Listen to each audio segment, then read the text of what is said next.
Esse é o canal Cristianismo em Foco e no vídeo de hoje eu vou trazer uma palavra sobre guerra espiritual e guerra mental, como vencê-la.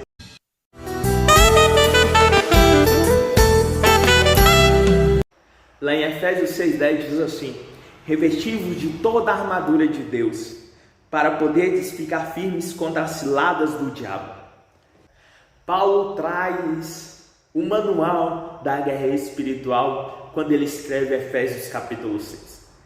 O livro de Efésios é um livro maravilhoso, tendo em vista que o apóstolo Paulo ele era conhecedor do grego, latim, aramaico e hebraico. Estudou aos pés de Gamaliel. E Paulo, ele na sua vivência dentro da prisão, o apóstolo Paulo ele produzia cartas. A lição que eu trago é que dentro da prisão o apóstolo Paulo estava produzindo.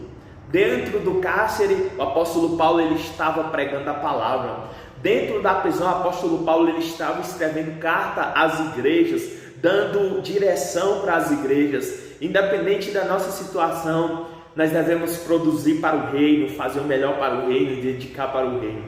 E quando ele vai ser morto, ele disse: olha, já estou sendo oferecido por oferta, mas eu combati o bom combate, terminei a carreira e guardei a fé. O apóstolo Paulo ele traz nos grandes lições.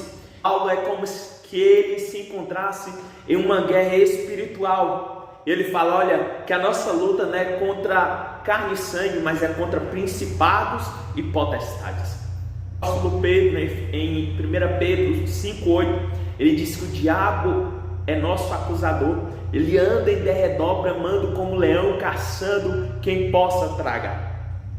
O diabo, ele é nosso acusador, porque a palavra diabo é acusador, enganador, mentiroso.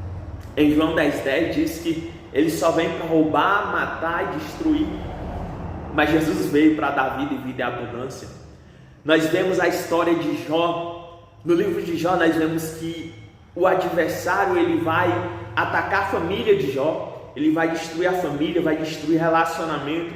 Ele vai destruir a casa de Jó, os bens de Jó. Vai destruir a vida financeira de Jó. Ele vai acabar com a vida de Jó. Apenas a vida que Deus não deixa ele tirar. Mas nós vemos sim que ele não perdeu como alvo a minha e a sua vida, destruir a minha e a sua família. Então o apóstolo Paulo, ele nos traz um manual da guerra espiritual, de como nós, como soldados, devemos estar preparados para a guerra. Ele diz assim: fortalecei-vos no Senhor. Ele deixa esse primeiro aspecto da guerra, da armadura do Senhor, que nós devemos fortalecer nele.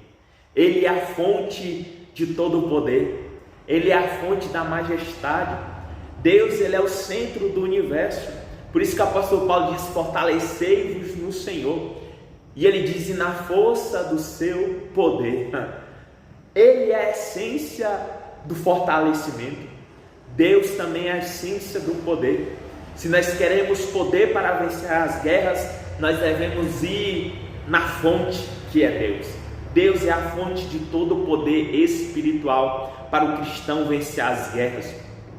E ele diz assim: tomai toda a armadura de Deus.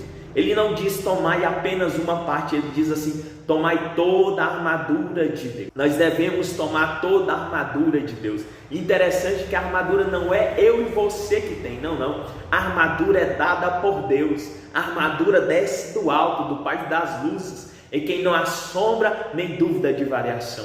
É Deus quem prepara o cristão para as guerras. É Deus quem prepara o cristão para as pelejas espirituais que vem contra a minha e a sua vida. Cingir com o cinto da verdade. A verdade para o cristão, ela é o centro do evangelho, porque a verdade é Cristo. A verdade, o cinto para o soldado, ele era a peça principal que sustentava toda a armadura. Toda a armadura era sustentada pelo cinto. Era colocado sobre o homem e sustentava-se toda a estrutura da sua armadura. Nós entendemos que a verdade ela é a estrutura que sustenta o evangelho. A verdade, que é Cristo, é a estrutura que sustenta o cristão nas dificuldades. Jesus disse: eu sou o caminho, a verdade e a vida, ninguém vai ao Pai a não ser por mim. Jesus descreve o diabo como o pai da mentira, algo totalmente contrário àquilo que o cristão diz como essência do Evangelho. Diz assim: tomai a couraça da justiça. O que é a couraça da justiça? A couraça da justiça é a justiça que Cristo adquiriu na cruz. A couraça da justiça é tomar posse da justiça de que Cristo fez na cruz do Calvário. Nós somos justificados porque Cristo morreu na cruz. E a paz de Deus, que excede todo entendimento, agora habita em nossas vidas. Porque antes nós éramos inimigos de Deus, agora nós somos filhos de Deus. A outra peça que o apóstolo Paulo diz para a gente usar é calçados na preparação do Evangelho. Nós entendemos que uma guerra é espiritual, porque no tempo do apóstolo Paulo, quando o soldado ia para a guerra, e se ele não tivesse com o seu pé protegido, o seu pé possivelmente seria furado por algum espinho, por algum toco. E quando ele faz isso, ele está protegendo os pés. Jesus, quando teve um embate ali no deserto contra o nosso adversário, o diabo disse: Jesus, se tu és o Cristo, manda que essas pedras se transformem em pães. O inimigo estava dizendo: mata a tua fome, mata o teu desejo carnal. Mas Jesus diz: nem só de pão vai viver o homem, mas de quê? De toda a palavra que sai da boca de Deus, do Pai. O apóstolo Paulo, quando ele estava para ser morto ali na prisão, ele escreve a Timóteo, ele diz: Timóteo, venha ter comigo rápido, com pressa, mas não esquece de trazer a capa, porque no inverno faz frio. Traz também alguns pergaminhos, que era a lei. E ele diz assim: mas traz também os livros, porque até nos últimos dias da vida do apóstolo Paulo, ele estava lendo, ele estava dedicando na palavra. O apóstolo Paulo era um exemplo. Também sempre usando o escudo da fé, com a qual podereis apagar todos os dardos inflamados do maligno. O escudo para um soldado romano, ele era descrito como algo grande, semelhante a uma porta aonde nós passamos. Esse escudo, ele era molhado com um pano, e era assim colocado um pano do lado de fora do escudo, de tal forma que quando o inimigo preparava os dardos com fogo, e ele atirava, acertava o escudo, mas como o escudo estava molhado, apagava o dardo, apagava a flecha do inimigo. Por isso que Paulo está dizendo: usai o escudo da fé, com a qual podereis apagar todos os dardos do inimigo. E ele diz, a parte que eu mais gosto é orando em todo o tempo.